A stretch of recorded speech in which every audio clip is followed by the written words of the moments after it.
Good day, Ma'am and Sir. I am Sir Jake Edward Narciso. Thank you for coming today.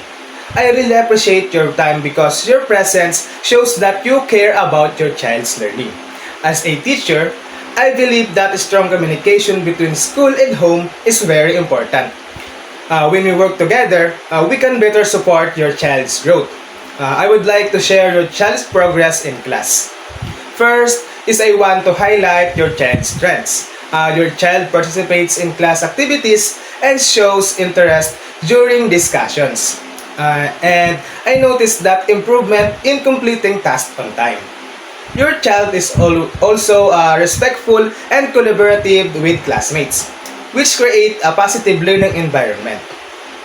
These are very good qualities that we want to continue developing.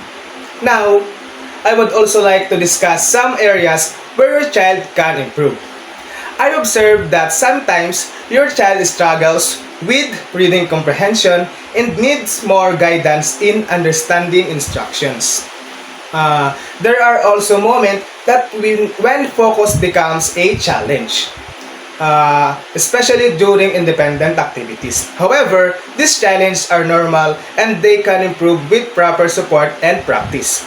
In school, I am helping by giving additional reading exercises and simple guided activities. I also provide encouragement and positive feedback to build confidence. And I also reflect on my teaching methods to make sure I'm giving effective instructions. At home, you can help by setting aside 15 to 20 minutes daily for reading practice. You may ask simple questions about what was read to check understanding. Encouraging your child and recognizing small improvements will also boost motivation. I believe that education is shared responsibility between teachers and parents. Through open communication and teamwork, we can help your child reach their full potential. And please feel free to share your observations at home as well because your insight are very valuable to me. Thank you again for your support. Together, we can guide your child toward continuous improvement and success.